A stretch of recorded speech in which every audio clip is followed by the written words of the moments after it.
On April 20th, 2010, BP's internal documents showed they had ignored 9 separate safety warnings about the Deepwater horizon well in the weeks before the explosion. Each warning they ignored saved the company approximately $1 million per day in drilling costs.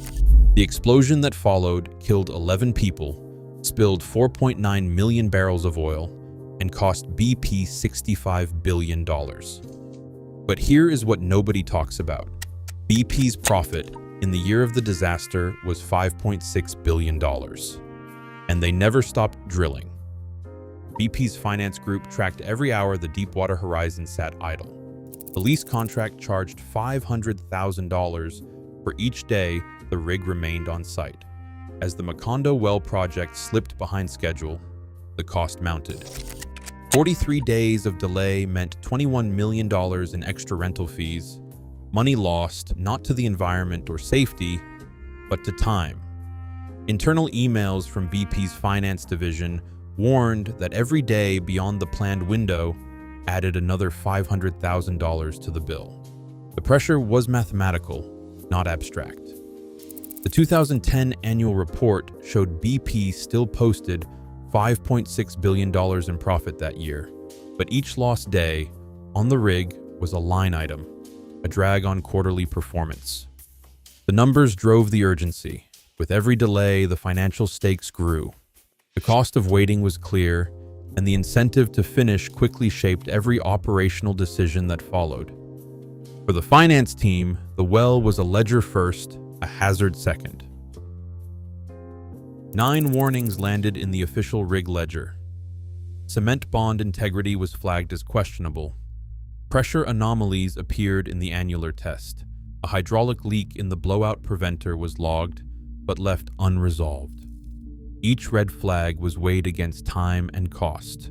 The rig's supervisors, Kevin McNutt for BP and Mike Anderson for Transocean, signed off on a sequence of decisions that chipped away at the well's defenses. The negative pressure test, meant to prove the well was sealed, returned ambiguous results. Instead of repeating the test or calling for an independent review, BP's offshore drilling manager, Stephen Smith, authorized a pass. The cost of a repeat was roughly $500,000 in rig time. The final shortcut came with the removal of drilling mud before setting the cement plug, a move justified by a saving of $10 million, formalized in a memo and signed by both companies.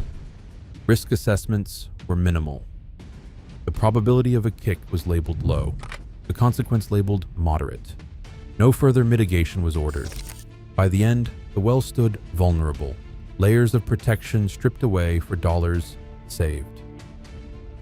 At 9:49 p.m., a violent burst of gas shot up the Macondo well, igniting the Deepwater horizon.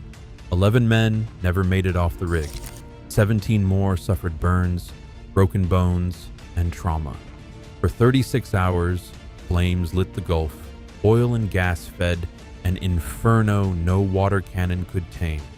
The rig's steel skeleton glowed red, then collapsed into the sea. Below, the blowout preventer failed to seal. Oil surged unchecked from the seabed, 60,000 barrels a day, day after day. By the time the well was capped, 4.9 million barrels had poured into the Gulf. The scale was staggering, a human toll, families shattered, a coastline choked with crude. On the water, the cost was measured in lives and in gallons. On land, the world waited for someone to explain how this could happen. BP's public response began with a single phrase. On April 22, 2010, CEO Tony Hayward told cameras that it was a relatively minor incident and that the well was up and they had the situation under control. Behind the scenes, the facts told another story. By mid-May, BP's share price had collapsed by 55%, erasing $105 billion in market value. The company's press releases emphasized commitment and transparency, but internal transcripts and investor calls focused on limiting exposure. In the Gulf, 1.8 million gallons of Corexit dispersant, banned in UK waters for its toxicity, were dumped on the slick. Public relations teams downplayed chemical risks, insisting the dispersant was safe and effective. As the oil spread, Hayward's language shifted from reassurance to frustration.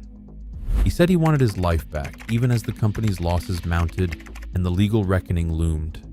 The gap between corporate messaging and financial reality widened with every passing day.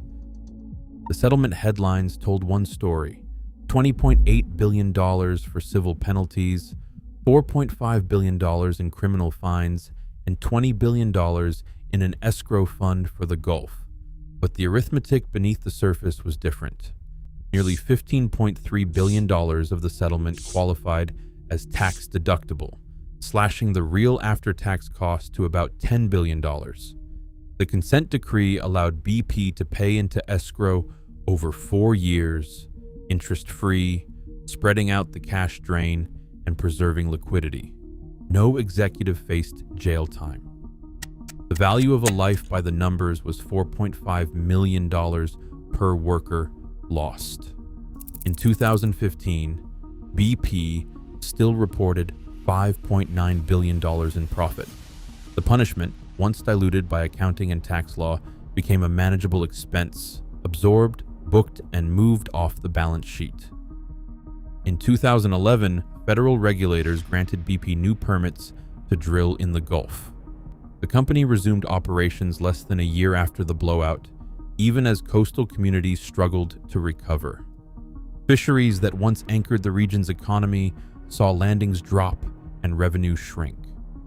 NOAA tracked a surge in dolphin strandings. Mortality rates rose by nearly a third in the years that followed.